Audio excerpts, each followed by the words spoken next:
Big ass screen. No weapons past this point.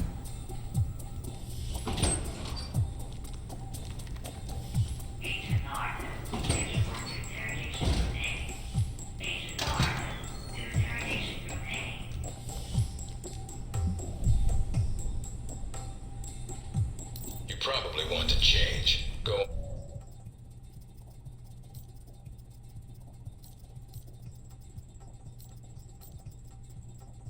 Orientation's not In the mandatory. lockers. You can turn around and go back to Westridge right Might now. want to take it a little Although that easier might when you make some escape sense. next time.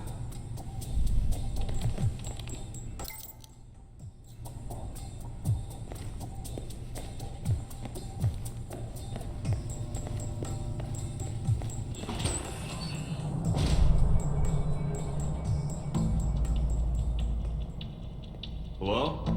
Anybody shooting in here? Agent Thornton. Hello. Hey. Hey, you're the one I spoke to when I woke up in the medical bay. Glad that wasn't a hallucination. It may have been. Do you remember my name? Or do I need to write it down for you? Mina, right? That's right. Good to see you've recovered from the medical room with your memory intact. Memory intact? Speaking of which, I don't remember where I left my keys or my passport. Confiscating personal items is quite routine. I wouldn't worry about that. But let's get down to the task at hand. I'm here to run you through the weapons training and test your accuracy. Alright, what's the next step? Just head through the door to the firing range, and I'll keep in contact with you over the earpiece. Head over to the table, get your weapons, and we can begin.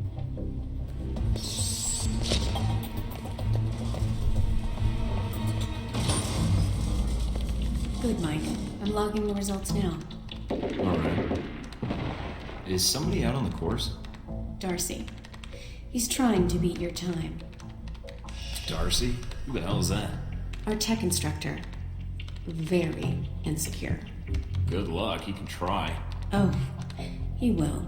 Does he Repeatedly. not know when to quit? As soon as he knew you were talking to me, Mike, he was in here in a second. In case he saw you as a challenge for my affections. It's like a cage match with you boys. Am I? A challenge, I mean. If you have to ask, Thornton, then there's your answer. All right, let's see here.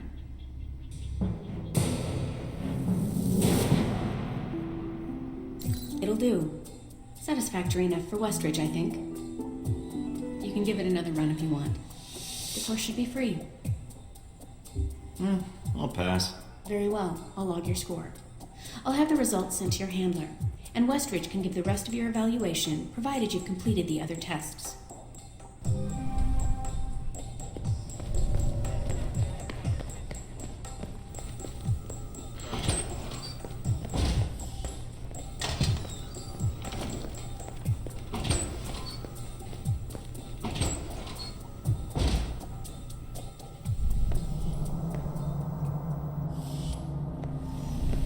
You guys must have spent a fortune on the TVs in this place.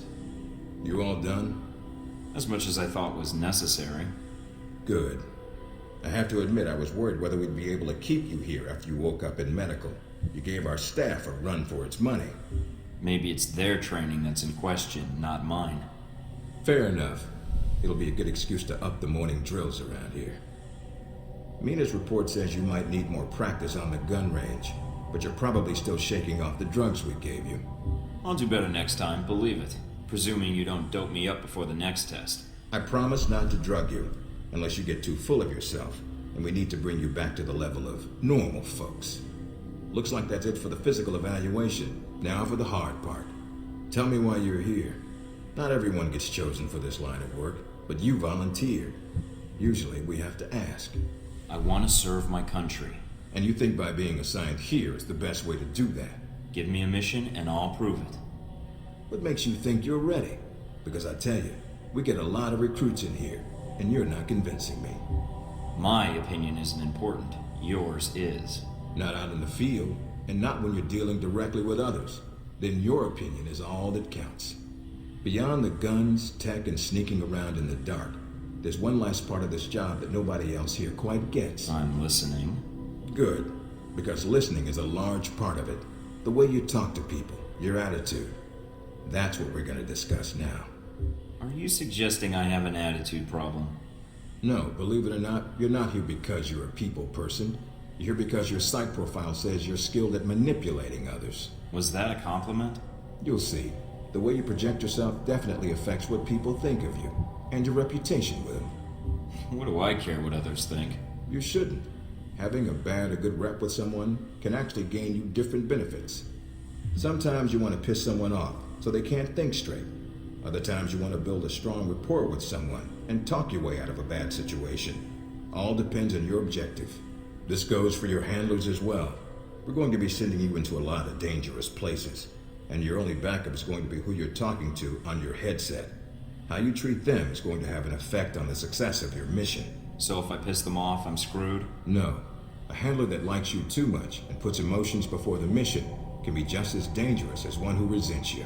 This is a long way of telling me that I should just act the way I want. I didn't realize this was an acting gig. No, again, there are no bad choices, just results. Over time, folks may hear about you and your attitude before they meet you. They may have a preconceived notion of how you're going to treat them, which can affect their reaction. Well, maybe they should take the time to know the real me. If only. Time's something no one seems to be able to spare, especially during a conversation. Although that can be a plus. If I need a breather to assess the situation, right? The clock doesn't stop when you're speaking to someone. So if you need to get your second win before a fight, making small talk can buy you time. But if I'm running on adrenaline, won't chatting take me off my guard? It can. So if you need to get to the point, act instead of fight. For example, if you don't think I have any more to teach you, then you could just say, I'm done with this. I wouldn't think any less of you. Well, than I already do. I'd rather skip the pep talk and get started. Fair enough. Meet me in the command center, and I can give you a proper mission briefing. Good. 'Cause I'm sick of this room. Trust me, Mike. If it was up to me, you'd never see this interrogation cell again.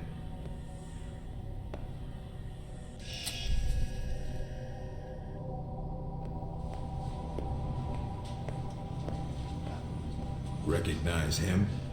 That's Sheikh Ali Shahid, the voice of Al-Samad.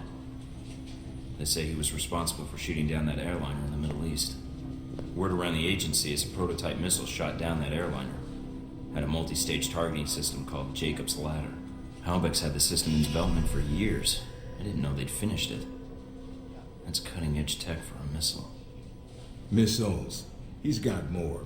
He stole them from Halbech, and we need them back before he gets any more trigger-happy.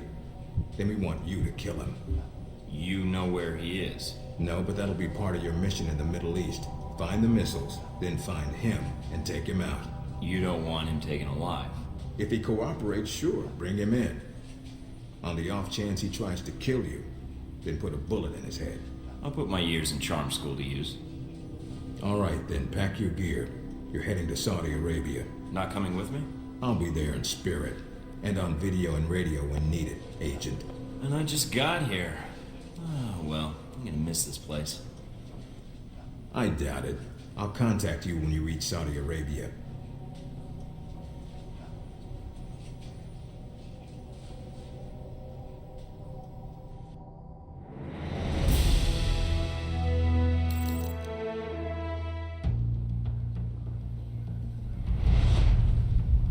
Care to explain how Halbech lost its missiles?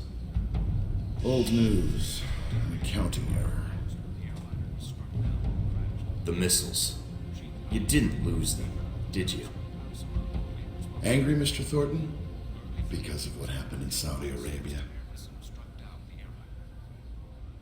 Mike, can you read me? I'm getting lots of interference.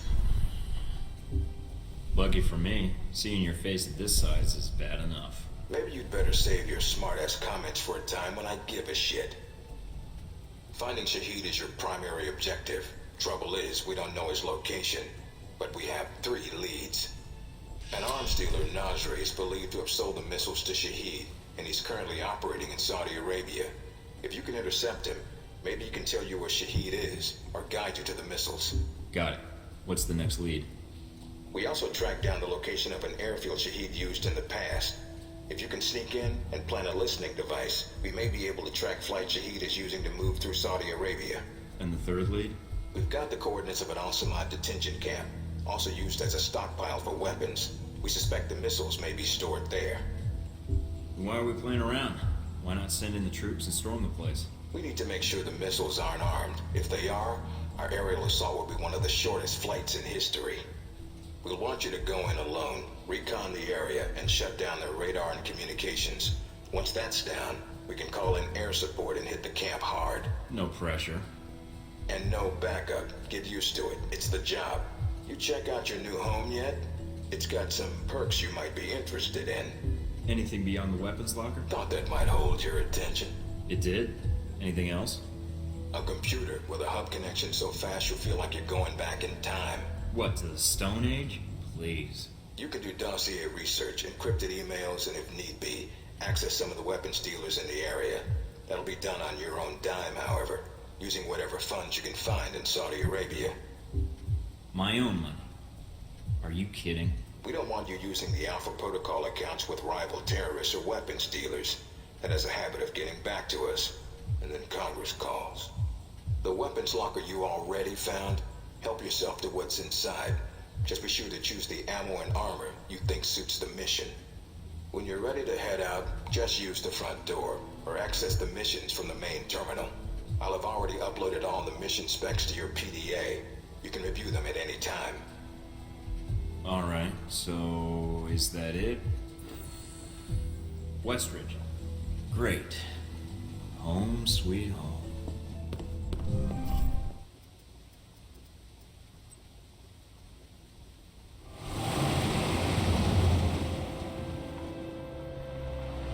Careful, Mike. Don't play games with these guys. If I could get in without a firefight, that makes getting to Nasri that much easier. American. Nasri said nothing about an American. I'm not looking to advertise my presence, only to do business. Business, eh? Check with Nasri if you don't believe me.